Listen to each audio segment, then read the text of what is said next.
Have you ever walked into a room full of people you've known your whole life and felt like a complete stranger? That's exactly what it felt like. Every Thanksgiving, every Christmas, every backyard barbecue with the cheap folding chairs and the scent of overcooked ribs. I was there in the flesh, smiling when I had to, laughing when expected, but deep down, I was invisible. My name is Natalie Carter. I'm 32 years old, born and raised in Augusta, Georgia, and I serve as a brigadier general in the U.S. Army. But you wouldn't know any of that if you met my family first. To them, I was just Nat, the one who couldn't settle down, who always thought she was too good for home, the one who failed. And I believed them for a long time. I grew up in a house that looked picture perfect from the outside. Beige siding, a white porch swing, and a neatly trimmed lawn my father obsessed over. But on the inside, it was all hierarchy and control. My dad, Harold, was a mechanic. Tough, unshakable, and cold in that southern, emotionally distant kind of way. My mom, Darlene, was a schoolteacher who smiled a lot in public but had eyes that could shut you down from across the room. Then there was my younger sister, Taylor, the golden child, cheer captain, prom queen, got into the University of Georgia with a full ride. She became an Army nurse and made everyone proud. Everyone but me. I didn't follow the script. After high school, I turned down college scholarships and enlisted. No big ceremony, no party, just a, "You sure about this?" from my dad and silence from my mom. They acted like I'd thrown my future away. "Why go be someone else's pawn?" Dad had asked, tossing his beer can into the trash with a loud clang. "Because I want to be something more," I said, my voice cracking. He didn't even look at me. That was 14 years ago, and I've only been invited home out of obligation ever since. I remember the last Thanksgiving before everything changed, 2 years ago. I had flown back on a red-eye from Germany where I was wrapping up a high-profile NATO training operation. I was exhausted, jet-lagged, and honestly dreading going home. But I did, because even after all the cold shoulders and half smiles, I still hoped maybe this time would be different. Spoiler alert, it wasn't. The moment I walked in, I felt it. That shift in air pressure, like everyone had just been talking about you. The clinking of forks stopped for a half second, then resumed. Taylor came over with a big smile and hugged me like we were best friends. But I could feel how stiff she was. "You look tired," she said, already turning away. "Yeah, long flight." "Oh, right, where were you again? Kuwait or Korea or—" "Germany," I replied. "I've been leading a multinational combat readiness training unit. We've been coordinating with EUCOM." "Oh, wow," she cut in, distracted. "Well, that sounds fancy." She motioned me toward the kitchen. "We're doing ham this year. Mom said turkey's too dry." I stood there for a second, trying to remind myself not to get mad, but damn, even ham couldn't save this. Dinner was the usual. Uncle Rick made his inappropriate jokes, Aunt Linda sipped boxed wine like it was Chanel No. 5, and Dad sat at the head of the table like a judge at trial. The seat next to him was empty. It was always reserved for Taylor, even when she wasn't around. I took a seat near the end. "So, Natalie," Aunt Linda asked, her voice syrupy sweet, "still playing soldier girl?" "Actually, I'm stationed at Fort Bragg now. I oversee over 5,000 troops across multiple brigades, so it's not exactly play," Dad grunted. "Rank doesn't mean much if you don't have a real life to go with it." That stung. I glanced at Taylor, who didn't even flinch. I looked down at my plate and slowly cut into the ham, trying to focus on the food instead of the fire building behind my ribs. "You ever think about settling down?" my mom asked from across the table. "You're not getting younger, baby." I let out a soft breath.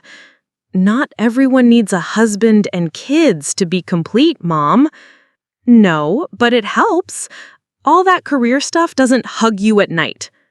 I left early that night. Pretended I had an early flight, though I didn't. Sat in the rental car for 10 minutes before even turning the engine. My eyes stung, but I didn't cry. I hadn't cried in years. Not since Afghanistan, where you learn quick that tears don't do a damn thing for a soldier bleeding out beside you. The truth is, I had been promoted to brigadier general just 3 months before that dinner. Do you know how rare that is? A woman? A black woman? Under 35? It was historic. I had received personal congratulations from the Secretary of Defense. I had a damn commendation letter signed by the president. And still, at my family table, I was just Net. The one who didn't go to med school. The one who never married. The one who failed. They didn't come to the pinning ceremony. I didn't even tell them about it. Why would I? I had invited them to my OCS graduation, my first promotion, even the deployment send-offs. Each time, I got a polite decline or no response at all. Funny how your family can become strangers, even when you share a last name. But here's the thing about being underestimated your entire life. It either crushes you or it carves you into something unbreakable. And the day my sister's commanding officer looked at me and said those 6 words, "General, is that you?" everything changed. But I'm getting ahead of myself. Before that moment happened, life threw me into one more storm. Taylor's base was doing a joint event with mine, an interdivision leadership summit meant to foster unity between logistics, medical, and command units. She had no idea I was even involved. I kept it that way on purpose. I wanted her to see me how the world saw me, not through the dusty filter of childhood rivalries and mom's side-eye, but as the woman I had fought to become. And let me tell you something, when that moment came, it wasn't just satisfying. It was justice. But back then, at that Thanksgiving dinner, swallowing bitterness between spoonfuls of sweet potato casserole, I couldn't see it coming. I only felt the weight of every unspoken word, every sigh, every side-eye. I was the daughter they didn't understand, the sister they tolerated, the woman they dismissed. And I was tired of it. So when the Army assigned me as a keynote speaker to that inter-unit summit, I made a decision, one that would set everything in motion. I wasn't going to hide anymore. I wasn't going to shrink for their comfort. I was done playing small just to earn a place at a table that never respected me. I'd walk in, wearing my stars, and they'd see, whether they were ready or not. There's a strange kind of electricity that runs through your body when you know a reckoning is coming. Not fear exactly, more like clarity, like standing outside in a summer storm, feeling the air thick with potential right before the sky splits open.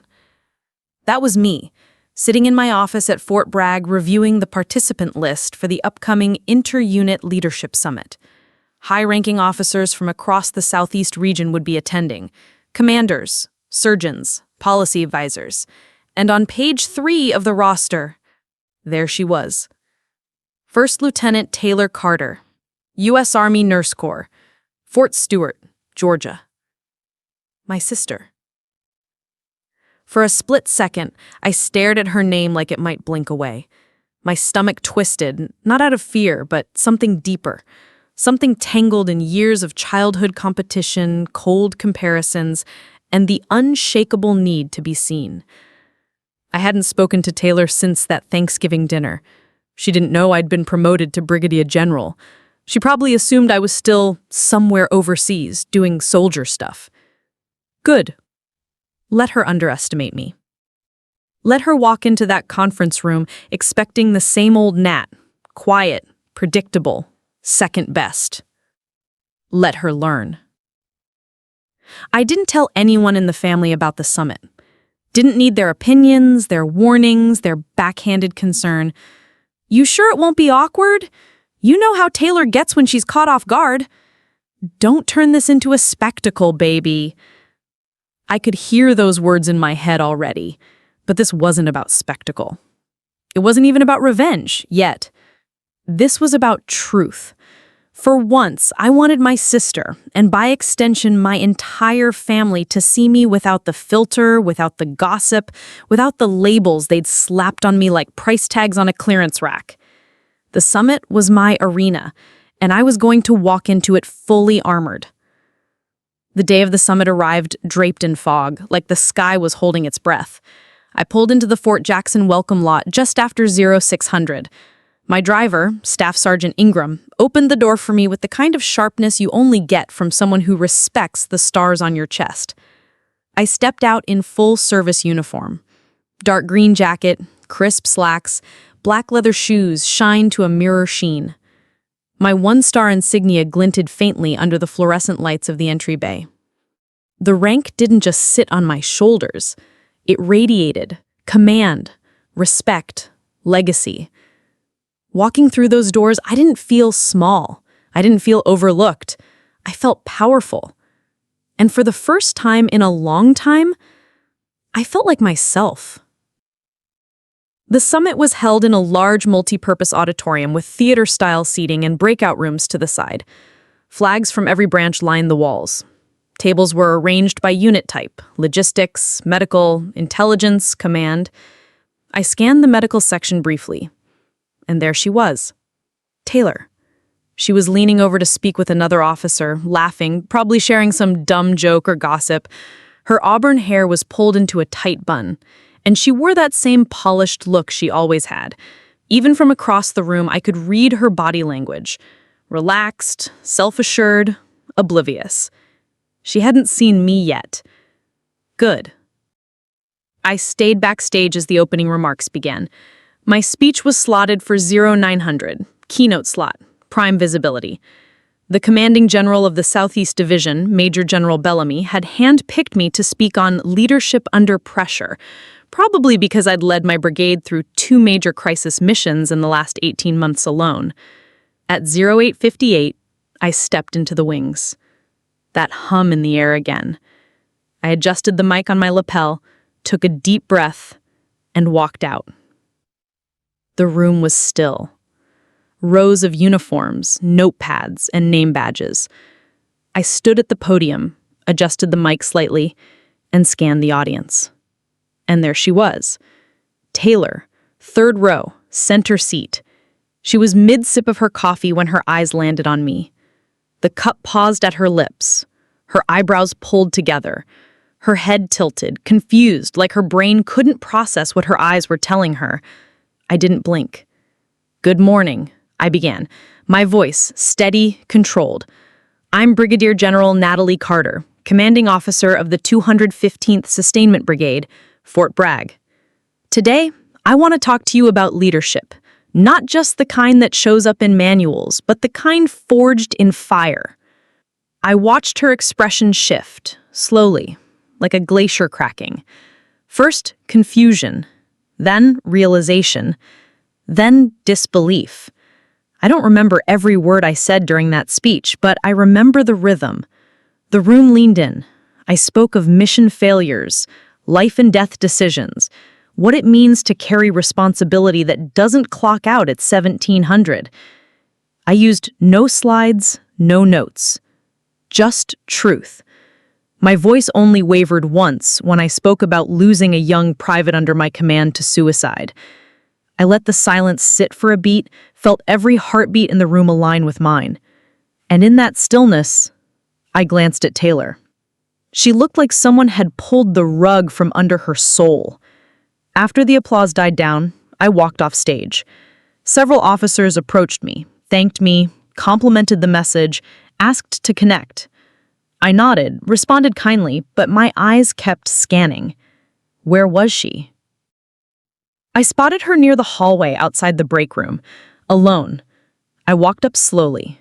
She looked up, and for the first time in years, maybe ever, her expression held no smug-ness, no superiority, just shock, and something like fear.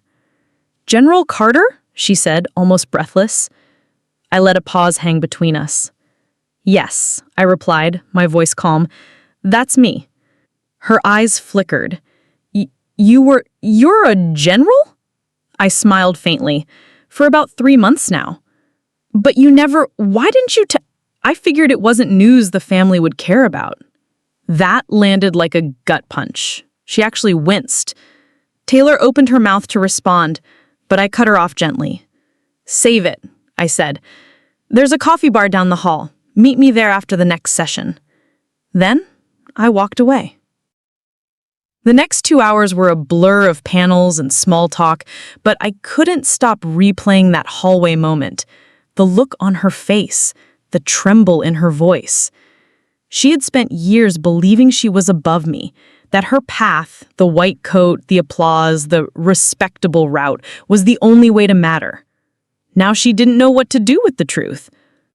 At 12:15, I arrived early to the coffee bar, found a quiet table in the corner. The air smelled of cinnamon muffins and burnt espresso. Soft chatter filled the space. At 12:23, she arrived. Taylor sat down slowly, didn't even bother with a coffee, just clasped her hands on the table and stared at me. "I had no idea," she said finally. "Clearly. You didn't tell anyone? Why would I?" She shifted uncomfortably. "I mean, Dad would have said something. Mom." "They stopped asking about my life years ago." That shut her up. There was a long pause. "You know," she said softly, "I always thought you were just drifting, like you didn't really know what you wanted." I raised an eyebrow. "Is that what you told yourself or what Mom and Dad told you?" She looked down. I continued, "You think because you did everything they wanted, married young, picked a safe role, smiled through every damn holiday, you had it figured out?" She didn't respond. "I carved my own path, Taylor, and I bled for it. I lost friends. I led troops through disaster zones. I spent Christmases in tents and slept under rocket fire. And I did it all without a single, 'I'm proud of you,' from the people who should have been first in line to say it." Her eyes welled. But I wasn't done. "You know what's wild?" I leaned forward. "I didn't even want to prove anything to you. Not until today. I was content letting y'all believe what you wanted." "Then why now?" I paused. "Because I realized I'm not invisible, and you don't get to write my story for me." She wiped at her cheek quickly. "Nat, it's General Carter." She flinched. Another long pause. Then she whispered, "I think I've been jealous of you." That hit me like a car going 60. I blinked.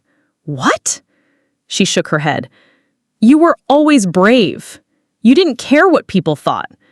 I needed approval. From Mom, from Dad, from everyone. And I guess I resented you for not needing it." I didn't know what to say. My heart twisted, half fury, half grief. And then she said something I never expected. She whispered, "I want to fix things between us." I stared at her, and before I could speak, my phone buzzed. I glanced down, a message from Major General Bellamy. "Change of plans. Family mixer added to evening agenda. Guests encouraged. Should be interesting." I looked back at Taylor. "Looks like we'll get to see what fixing things really looks like," I said flatly, because tonight was going to be all of them. People talk about betrayal like it's loud, like it comes crashing through the door with fury and fire. But the truth? Betrayal is quiet. It slips in while you're blinking, soft as a whisper, cold as a knife tip just beneath your ribs. You don't feel it at first, not fully. You just sense something's off, something's wrong. and by the time you figure out where the cut came from, you're already bleeding. The family mixer was held in the lower banquet hall of the officers' club. Glass chandeliers, white linens, the smell of lemon polish, and overly sweet wine coolers. The kind of event where everyone wears their best version of themselves. Smiles too wide, laughter too practiced, polished shoes with secrets underneath. It started innocently enough. High-ranking officers mingling with spouses and adult kids. Some had flown in, some, like Taylor, lived just a few hours away. When I walked in, still in uniform, the room buzzed.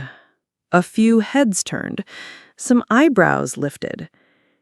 Taylor followed closely behind me, quieter than usual, like someone walking into a room filled with landmines. "You okay?"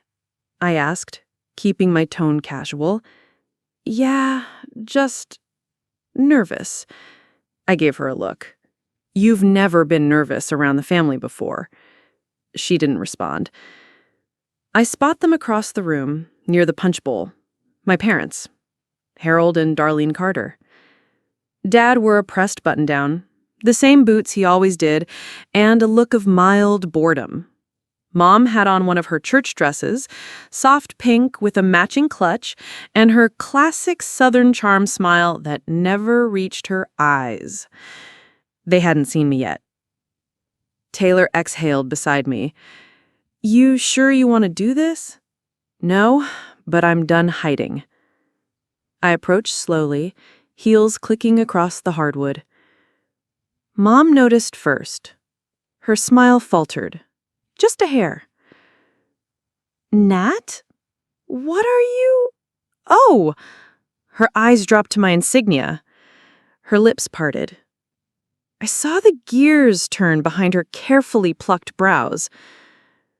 Dad turned around next, stared at me with that same unreadable face he wore at every one of my childhood piano recitals. Not hate, not pride, just blink.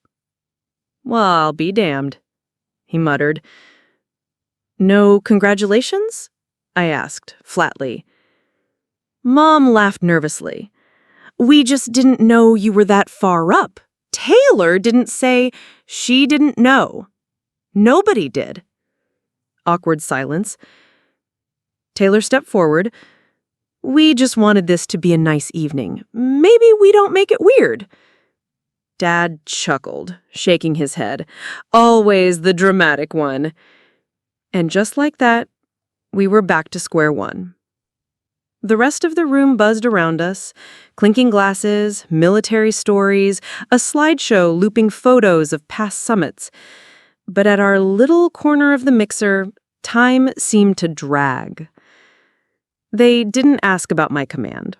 Didn't ask about deployments, medals, responsibilities, just surface talk, like I was some neighbor's kid they barely recognized. "Taylor told us you were still overseas," Mom said, dabbing her lipstick with a napkin. "I was," I replied. "Then I got promoted. I'm based at Bragg now." Dad squinted at me. "And what exactly do you do? Push papers? Give speeches?" I clenched my jaw. "I command over 5,000 troops and direct multi-division operations across the eastern seaboard." He just nodded, unimpressed. "Huh. No, well done. No, we're proud of you. Just that same damn huh." An hour into the event, I slipped out onto the balcony to get some air. The hum of voices softened behind the glass doors, replaced by a quiet breeze in the low chirp of night insects. I needed space. Needed to remember why I came, because for a moment, I'd let myself hope they might see me, really see me, not as the black sheep, not as the afterthought, but as someone who carved herself into something they couldn't ignore. And they still ignored it. "You okay?" Taylor's voice behind me. I didn't turn around. "Same old story." Even the stars on my chest aren't enough for them. She came to stand beside me, resting her arms on the railing. I'm sorry. I studied her profile. Her jaw tightened, eyes distant. I meant what I said earlier. I want to fix things. I nodded once.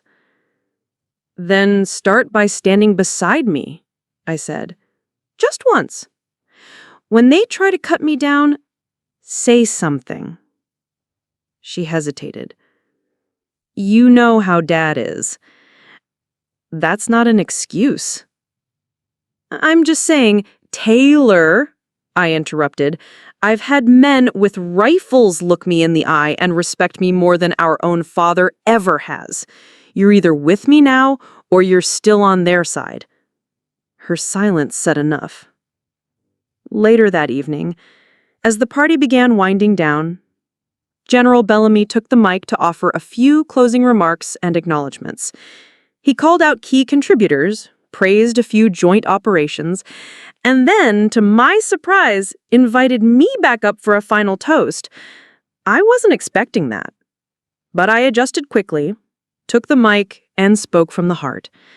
Thanked the men and women I served with, praised the new generation of officers coming up. I closed with, leadership isn't just about giving orders. It's about carrying the weight with your people through every storm. And it's about knowing your worth even when others don't. Applause followed, even a few whistles. I handed the mic back and walked off stage. That's when I saw it. In the corner near the drinks table, Taylor talking to my parents. Hushed voices, hands moving. Then Mom glanced toward me and laughed. That small, condescending laugh I hadn't heard since I was 16 and told her I wanted to join the army instead of going to Emory. Taylor shook her head, smiled too. Then Dad said something I couldn't hear, and all three of them laughed, like I was the punchline. I should have walked away, but I didn't. I walked straight up to them. What's funny? I asked, loud enough to cut through the air. The three of them froze. Mom recovered first. Oh, sweetheart, nothing, just an old memory. I heard my name, I said. Taylor stepped in. Nat, don't make this a thing. Oh, it's already a thing. Dad rolled his eyes. You always did take yourself too seriously. I've earned the right to, I shot back. Taylor's eyes narrowed, voice lowering. You want everyone to bow down to you now? That what this is? That hit harder than it should have. You think I'm doing this for applause?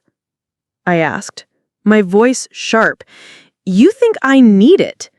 She said, folding her arms. Validation. Power, like none of it means anything unless we acknowledge it. I stared at her, stunned.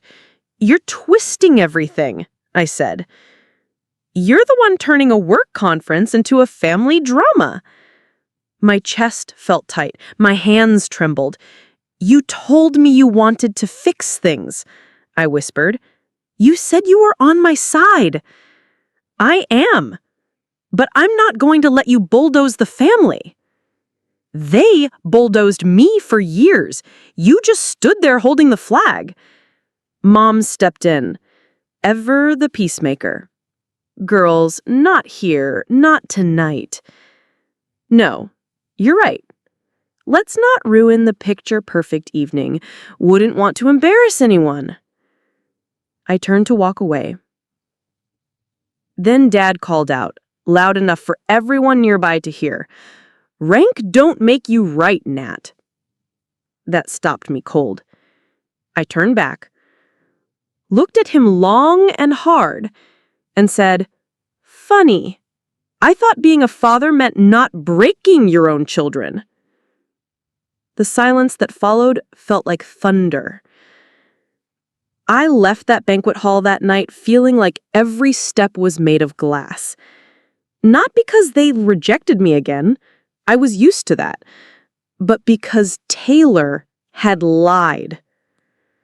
She said she wanted to fix things. She said she was on my side, and the moment it counted, she laughed with them. Laughed at me. And That was the cut. Later that night, I got a message from a junior officer who'd overheard everything. Apparently, Taylor had gone to General Bellamy before the event and suggested I be left off the keynote speaker list. Said I might make it too personal or overshadow the event with drama. Bellamy ignored her, but she tried. She tried to erase me before I even stepped on that stage. I sat alone in my room, still in uniform, staring at the silver star on my shoulder. And for the first time in years, I cried. Not because I was weak, not because I was ashamed, but because I finally saw her clearly. Not as my sister, not as the golden child, but as the one who needed me to stay beneath her so she could stay on top. And now? Now I was done being beneath anyone. You ever sit with a truth so raw, it rearranges your entire memory? That's what betrayal does. It doesn't just wound, it rewrites. Suddenly, the laughs you shared feel hollow. The hugs? Calculated. Every "I'm proud of you" you imagined hearing, just a mirage built on hope. I didn't sleep that night. The walls of the hotel room felt too clean, too quiet. The kind of quiet that screams. My uniform jacket was still draped over the back of the chair. The one-star insignia stared at me like it was questioning everything. How did I miss it? The warnings were always there. The backhanded compliments, the way Taylor could twist a conversation with the elegance of a scalpel. How she would speak for me at family events, like she was my PR agent, and not my sister. And I called it close. I called it complicated love. What it really was control. The next morning, I didn't show up to the post-summit brunch. I stayed in bed till 0930, then finally forced myself into the shower, hoping the water would wash off the lingering taste of shame and fury. It didn't. At 10:45, my phone buzzed. One new voicemail. From Taylor. "Hey, can we talk? I know last night got weird.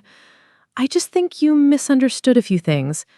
Please don't let this ruin everything we've worked on. Call me." Everything we worked on? I scoffed out loud.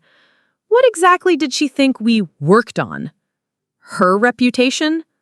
I didn't call back. Instead, I forwarded the voicemail to my private inbox and flagged it for later. If there was one thing I had learned the hard way, document everything. By the time I checked out of the hotel and headed back to Fort Bragg, I'd already made my decision. No more family mixers, no more one-way compromises, and absolutely no more second chances for people who smile while setting fires behind your back. Still, something didn't sit right. Why would Taylor go to General Bellamy, someone she knew I respected, and try to get me pulled from the keynote? It felt reckless, desperate even. And then it hit me. It wasn't just about me. Back at base, I asked my aide, Ingram, to pull the summit planning files and speaker nominations. She raised an eyebrow, but didn't question it. She'd seen me pissed before, but not this like. By noon, the documents were on my desk. I flipped through them slowly, scanning every note, every edit. There it was. A typed memo from 1LT Taylor Carter, dated 3 weeks prior, marked confidential, internal use only. Subject line: concerns regarding keynote speaker selection. The language was careful, too careful. While Brigadier General Carter is certainly qualified, I worry that her inclusion may shift the tone of the summit toward personal anecdotes rather than mission-centered development. Additionally, given her recent promotion and familial ties to other attendees, this may create unnecessary tension. Familial ties. As if she wasn't the one tied to me. My hands trembled. She'd tried to box me out under the guise of tone. She'd disguised jealousy as professionalism, and it nearly worked. I spent the next 2 days diving deeper. I called up a few colleagues, off the record. Major Simmons from Fort Stewart confirmed something I suspected. Taylor had been under review for a transfer, not disciplinary, but career-related. Apparently, she had been feeling overlooked, frustrated that her commanding officer didn't nominate her for promotion in that window. You know who did get nominated in that window? Me. Suddenly, her whole strategy made sense. She wasn't just bitter, she was threatened. And instead of rising with me, she chose to pull me down. Classic move. The fallout didn't stop there. A week later, I got a call from my mother. No, hello. No, how are you? Just, you really hurt your sister. I sat in silence. She's been crying, said you called her a traitor, that you humiliated her in front of the family.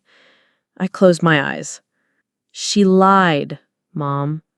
She said you ambushed her, that you made her feel unsafe. I blinked. Unsafe? Because I told the truth?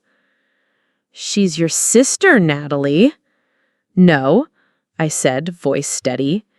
She's a grown woman who made a choice. She tried to sabotage me in front of my peers. Oh, come on, you're being dramatic. There it was, that same tone she used when I was 10 and cried after Taylor accidentally ripped my winning science fair poster in half. That same tone she used when I got my first deployment orders and she said, "Well, you wanted this." I could feel it building, heat rising under my skin. I'm done, I said quietly. Excuse me? I'm done defending myself to a family that never defended me. And I hung up. The days that followed were a blur of paperwork, back-to-back meetings, and early morning runs that barely took the edge off. But something inside me had shifted. The version of me who waited for approval, she was gone. The version who called every holiday hoping they'd suddenly care, dead and buried. But the version who stood her ground, who knew her worth, who had earned her stars with blood and sweat and silence, she was finally in charge. Still, Taylor wouldn't let it go. A week later, she requested a meeting through official channels, citing intra-family conflict with potential command entanglement. I nearly laughed, but I approved it. Let her sit across from me, General Carter, in a room where power wasn't based on last names or dinner table favorites, but on service, grit, and discipline. We met in a neutral office on post. Neutral chairs, neutral walls, no nostalgia, no photos, no mom to referee, just me and her. She sat down across from me, clutching a folder. Her nails were perfectly manicured. Her face was tense. I didn't offer small talk. I appreciate you agreeing to meet, she began, trying to sound composed. I said nothing. She shifted. Look, I may have overstepped. I just didn't want things to get too personal. Did it? I asked. She bit her lip. Look, I never wanted to compete with you. Then why have you been doing it since we were 12? Her silence answered for her. I leaned forward. I've spent my entire career building something from nothing, and every time I got close to something meaningful, you were there, diminishing it, behind a smile, under the table. That's not true. It is. And now you've done it where it matters most. To my command. Her lip quivered. I didn't mean for it to go this far. But it did, I said, and now you have to live with that. Then I slid a document across the table. Her eyes scanned it. She paled. A formal complaint, filed under conflict of interest and professional misconduct. Unsubmitted, but dated. Her head snapped up. You're reporting me. I haven't, yet. Tears welled in her eyes. You wouldn't. I would, I said, if you don't stop spinning stories about what happened. I didn't. Taylor, I have the memo. I have the voicemail, and I have 3 witnesses from the summit who heard you try to discredit me. If I file this, it's not personal, it's procedural. She stared at the paper like it might burn her. I won't file it, I said, rising to my feet, on one condition. She looked up. You go home. You tell Mom and Dad the truth. You admit what you did, and you stop dragging my name through your mess. And if I don't? I leaned in, quiet, sharp. Then I bury your career the same way you tried to bury mine. As I left the room, my heart didn't feel lighter, but it felt clean. I wasn't angry anymore, not really. I was just done. Done pretending we were sisters in anything more than blood. That night, I finally unpacked my last deployment box, the one I'd been avoiding. I found a photo inside, a dusty Polaroid from a base in Kandahar. Me and 3 soldiers, covered in sweat and dirt, grinning with relief after surviving a mortar attack. I stared at that younger version of myself. She looked tired, but she looked real. Not the girl my family invented, not the failure, not the problem child. Just a woman who made it through. The next day, I got an email. Subject, your sister.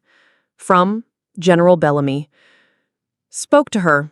She admitted the memo. You handled this with more restraint than most would have. Proud to have you in command. I closed the laptop slowly. Then I smiled. Because finally, they saw me. But 2 weeks later, I received a message that would change everything. From an anonymous source inside Taylor's division. The subject line? You need to know what your sister did in Germany. There's a silence that comes before war. Not the kind with bombs and boots, no.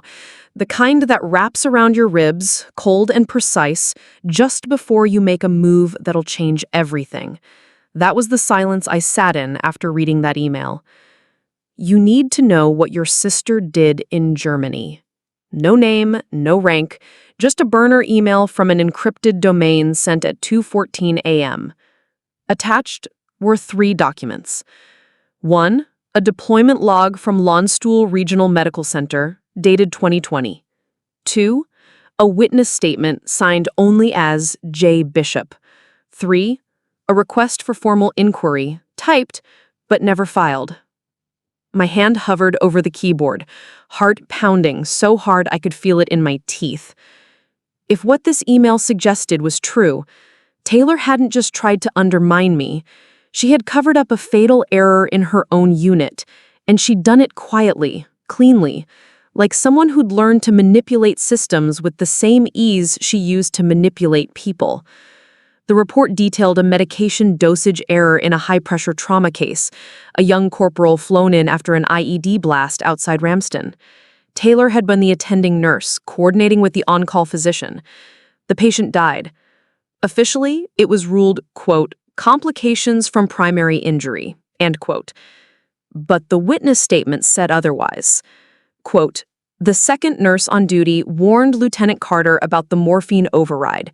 She didn't listen, said we were on a tight window, and signed off on the dosage anyway. When the patient flatlined, Carter told us to keep quiet, said the damage was already done and no one needed to add chaos. I didn't agree, but I didn't want to lose my clearance. We buried it, but she knew. End quote.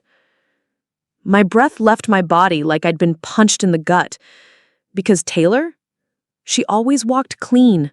Perfect files, commendations, smiles at every evaluation. But now, someone had pulled back the curtain. I spent the next 72 hours doing what I did best. Investigating. Quietly, thoroughly, relentlessly. I used every tool at my disposal, leveraging access that came with my star, calling in favors from trusted contacts in Army MedCom, and looping in a friend I'd served with during a joint task force rotation in Germany. Nat, he told me on a scrambled call, that case always felt wrong, but it vanished faster than anything I've ever seen, like someone scrubbed it. He paused. You're saying your sister was involved? I'm saying she buried it. And suddenly, this wasn't just personal. It was ethical, it was criminal, and it was mine to handle. I didn't rush to file anything. Not yet. See, revenge isn't loud. Not when it's surgical. It's a whisper that cuts the right nerve at the right time.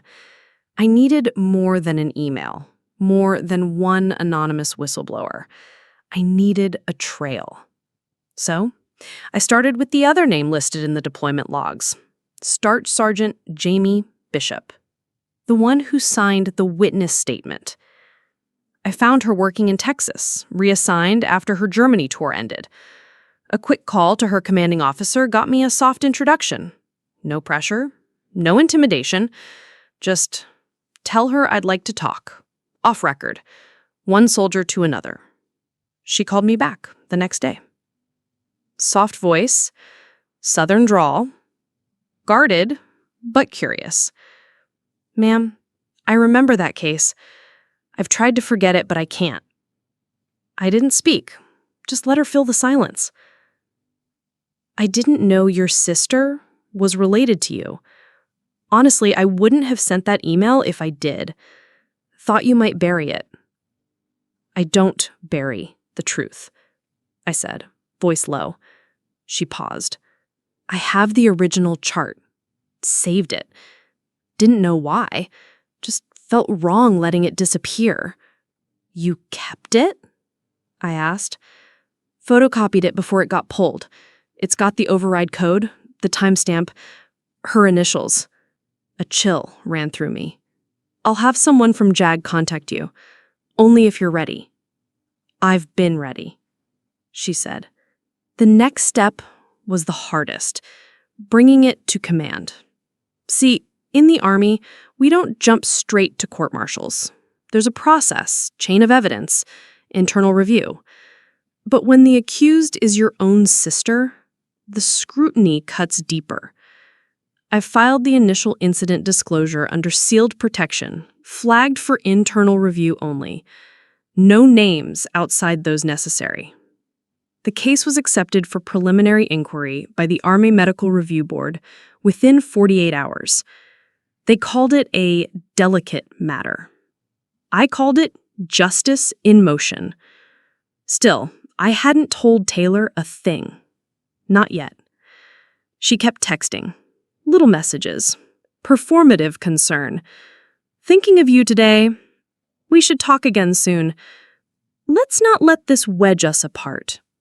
I didn't respond. I just waited, because I knew what was coming. And when it came, it would hit like a freight train. 2 weeks later, she showed up at Fort Bragg, unannounced. She walked straight into the officer's wing, smiling, composed, in a pale blue blouse and khaki slacks like she was stepping into brunch, not a battlefield. My assistant knocked twice. Ma'am, Lieutenant Carter's here to see you. I nodded. Send her in. She walked in with the same confidence she used to have at our childhood spelling bees, smiling like she already knew she'd win. Natalie, she said sweetly. Long time. I stared at her, said nothing. She closed the door behind her. I just wanted to clear the air, and I've had time to think. And you're under investigation. She blinked. What? For gross negligence resulting in preventable death. Landstill Medical Center, 2020. Her face dropped. Blood drained from her cheeks. You're kidding. I'm not. She shook her head. Who told you? I don't reveal sources, but you left a trail. You filed it? I didn't have a choice. She stumbled back a step, like the air had left the room. You're my sister, she hissed. And that corporal was someone's son. She fell into the chair across from me, shaking. I didn't mean for it to happen, she said. I panicked. We were swamped. The morphine, he was screaming. But you lied. You silenced your team. You covered it up. And then you tried to sabotage me for a keynote slot because you were afraid I'd outshine you. Tears ran down her face now. Please don't let this go public. You made it public the moment you put your name on that override, I said coldly. She gripped the edges of the desk. You'll destroy me, she whispered. My career, everything I've worked for. I leaned in, voice low. You tried to destroy me first, and I let it go. But this isn't revenge, Taylor. This is accountability. A week later, she was relieved of active duty pending inquiry. The Army doesn't play when it comes to patient death under falsified logs. Her commanding officer was notified, her file red-flagged, her name pulled from the upcoming promotion board. The walls were closing in, and for once, she couldn't smile her way out. Word traveled fast. I didn't share the details, but whispers rose in quiet corners. By the end of the month, the same family that dismissed me as the wild card was suddenly calling me for updates. Dad tried first. You're really gonna let them throw your sister under the bus? I answered calmly. She threw herself there. I just told the truth. He called me a disgrace, said I broke the family. But the family was already broken. They just didn't know it till now. One night, I sat alone on my porch with a glass of bourbon, watching the sky bleed into twilight. A soft knock came to the door. I opened it and found an envelope taped to the railing. No return address, just a handwritten line across the front. I thought I was stronger than you. I was wrong. Inside was a folded photo, a copy of the one from Kandahar, the one of me and my unit, the one I'd never shown anyone. I don't know how she got it, but I knew what it meant. She finally saw me. Too late. But the twist? The Army wasn't the only one watching. 2 days after Taylor's formal charges were filed, I got a call from the Pentagon. They wanted to discuss my future. Revenge stories don't end with thunder. Not in real life. They end in silence. A quiet kitchen, a still night, a single message, unopened, sitting in your inbox. That's how it felt when the Pentagon call came and went. No fireworks, no champagne, just me, a fresh cup of black coffee, and the weight of what I'd carried for years, finally shifting. 2 weeks after Taylor's charges were formally submitted, I met with 3 officials in a private conference room on base. High brass, deep voices, controlled language. They said they'd been following my command record for some time. They'd noted my leadership during the Kandahar evacuation, my strategic overhaul of post-operations at Fort Bragg, my refusal to let politics interfere with procedure. And they had a question for me. Not a test, not a trap. Just a question. Would you be willing to lead at the Joint Chiefs Advisory level on the Eastern Response Protocol project? I sat there, completely still, heart thudding in my chest. Yes, I said, after a long moment. I would. They shook my hand. One of them smiled. And that was it. I left the room different than I entered. Because for once, my name wasn't just a shadow of my sister's. It stood alone. And it stood tall. Taylor took a plea. I got the notice via formal channels. She accepted administrative separation under honorable conditions, but her file would carry the reprimand. She lost her promotion eligibility, her officer status, and her pending civilian contract with a medical consulting firm. She tried to message me, a long, rambling email that started with, "I guess congratulations are in order," and ended with, "I hope someday we can be family again." I read it once. Didn't reply. Because here's the thing people don't tell you about revenge. You think it'll fix the pain. You think once you get even, everything will go quiet inside your chest. But it doesn't. Because some wounds weren't just caused by others. Some of them were the ones we kept reopening ourselves, every time we begged people to love us right, when they never planned to. My relationship with my parents, still fractured. Probably always will be. After the Army made its report public, they went quiet. No apology. No phone call. Just radio silence. I heard from a cousin that they'd told everyone I'd overreacted and turned on my own blood. But I didn't turn. I woke up. And there's a difference. These days, I'm stationed out of D.C., working on national security protocols and force readiness analytics. My name is listed alongside people who used to speak over me in every meeting. Funny how respect shifts when you stop asking for it and start demanding it by your actions. I live alone, small townhouse, quiet neighborhood. There's a German shepherd named Gracie that I rescued from a shelter in Virginia. She sleeps by the door like she's guarding something sacred. And in a way, she is. She's guarding the version of me that finally came home.